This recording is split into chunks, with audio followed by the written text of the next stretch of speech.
First கண்ணாடி வந்து இதுதான். இது எந்த ட்ரெஸ்ஸுக்கு மேட்ச் ஆகும் அப்போல்லாம் யோசிக்கவே இல்லை. இந்த ஷேப் அழகாக இருக்குது. ப்ராப்பர் பிளாக்காக என்கிட்ட ஒன்றுமே இல்லை. இது வந்து லடாக் ட்ரிப் போகும்போது சரி ஃபுல் பிளாக் இருக்க மாதிரி வாங்கி, ஆல்டிடியூட்லாம் ஜாஸ்தி, சன் நம்ம இன்னும் கிட்டக்க இருப்போம். இது ஜெப்டோவில் அடுத்த நாள் ட்ரிப் போகிறேன்னா இந்த நாள் வந்து சும்மா ரேண்டமாக சர்ச் பண்ணி இது வாங்கினேன். இது போட்டு காமிக்கிறேன். எப்படி பட் இதை போட்டு போகும்போது எல்லோரும் திரும்பி பார்ப்பாங்க. அது கொஞ்சம் வியர்டாக இருக்கும். பட் ஓகே, பார்த்தா பார்த்துக்கோங்க, நான் அழகாக இருக்கேன் அப்படின்னு நினச்சிட்டு நம்ம போட்டு போயிடணும். நெக்ஸ்ட் ஒன் வந்து ராம் வித் ஜானு வந்து நிறைய ராம் போட்டிருப்பாங்க இதை. ஆனால் எனக்கு அந்த ஃப்ரேம் ரொம்ப பிடிச்சிருந்துச்சி, அதனால சரி ஓகேன்னு வாங்கினேன். ஒரு மாதிரி பிங்கிஷ் கலர், கிஷ்ன்னு சொல்ல முடியாது, பர்பிளிஷ், ரெண்டு பிங்க்கு பர்பிளும் கலந்து இருந்தால் எப்படி இருக்கும் அந்த மாதிரி இருக்கும். இது போட்டு காமிக்கிறேன். இந்த டிஷர்ட்க்கு எல்லாமே கேவலமாக கூட இருக்கலாம். பட் சும்மா நான் உங்களுக்கு கலெக்ஷன் மட்டும் காமிக்கிறேன். அடுத்து ப்ரௌன் ஷேட். இது இருக்குன்னே எனக்கு தெரியல, இதை வாங்கினேன்னு எனக்கு தெரியல. சரி உங்களுக்கு கலெக்ஷன்ஸ் காமிக்கலான்ட்டு என்னென்ன கண்ணாடி இருக்குன்னு தேடிட்டு இருக்கும்போது தான் இதை பார்த்துட்டு ஓ இப்படி ஒன்று இருக்கா அப்படின்னு யோசித்தேன். உங்களுக்கு வந்து வீடியோவில் இதுவும் ஒரே கலர் மாதிரி தெரியும், ஆனால் இல்லை.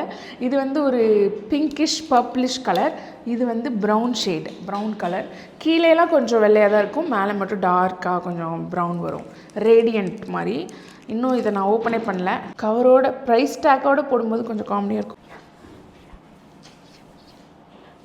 பிராண்டு பேர் சொல்ல மறந்துட்டேன். ஃபர்ஸ்ட் ஒன் வந்து கால்டன் லண்டன். இதுவும் கால்டன் லண்டன், அதுவும் கால்டன் லண்டனாக தெரில. இது வந்து டைட்டன் ப்ளஸ் ஐ அதில் வாங்கினது. அடுத்து லென்ஸ் கார்ட்டில் இந்த ஓகே கண்மணியில் நித்யா போட்டிருப்பாங்கள்ல அந்த மாதிரி இருக்கிறதுல ஒன்று வேணும் அப்படின்னு சொல்லிட்டு இந்த கண்ணாடி வாங்கினேன். Rose gold shade. இது வந்து நான் ஒரு ஷூட் பண்ணணும். நாங்கள் இந்த மென்டல் மனதில் இருக்குல்ல, அதில் வந்து ஏதோ ஒரு ஃப்ரேம் ரேட்ஸ் அந்த மாதிரி ஏதோ டிஃப்ரெண்ட்டான ஒரு இந்த கண்ணாடி யூஸ் பண்ணிட்டு தான் இருக்கேன். ஆனால் அந்த ஷூட் கடைசி வரைக்கும் நடக்கவே இல்லை. இப்போ நீங்கள் நான் போடும்போது உங்களுக்கு நல்லா இருக்கா நல்லா இல்லையா அப்படின்னு உங்களுக்கு தெரிஞ்சிருக்கும். இல்லை இது எதுவுமே எனக்கு நல்லா இல்லை அப்படின்னு தோணுச்சுன்னா ப்ளஸ் சைஸாக இருக்கிறவங்க வந்து கண்ணாடி போட்டு பார்க்கணுன்னு அர்த்தம். ஏன்னா நம்ம நிறைய ரெப்ரசன்டேஷனே இல்லை. குண்டாக இருக்கவங்க சன்கிளாஸஸ் போட்டு, குண்டாக இருக்கவங்க நல்லா ட்ரெஸ் பண்ணி, அதாவது டிஃப்ரெண்ட்டாக புதுசாக ஏதாவது வந்துச்சுன்னா கூட அதுக்கு ரெப்ரசன்டேஷன் இல்லை. நம்ம எப்பயுமே பார்க்கும்போது ஒல்லியாக ஜாலைன் ஒல்லியாக இருக்கவங்க, இல்லை மூஞ்சே வந்து ஒல்லியாக இருக்கிறவங்க போட்டு பார்த்தனால இந்த மாதிரி ரவுண்டு ஃபேஸோ இல்லை குண்டாக இருக்கிற ஃபேஸ்க்கு எது போட்டாலும் நல்லா இல்லை அப்படின்னு ஃபீலிங் தான் ஃபஸ்ட்டு வரும். ப்ளஸ் சைஸ் கிரியேட்டராக அடிக்கடி ஃபாலோ பண்ணிக்கணும், அடிக்கடி வீடியோ பார்க்கணும். அப்போ தான் வந்து பார்த்து பழகும்போது மைண்டுக்கு வந்து ரெஜிஸ்டர் ஆகும். ஓகே இந்த மாதிரி ரவுண்ட் ஃபேஸஸ்க்கு இந்த மாதிரி கிளாஸ் போட்டாலும் இட்ஸ் நார்மல் அப்படின்னு நம்ம வந்து நார்மலைஸ் பண்ணுறோம். Okay, bye bye, see you in the next video.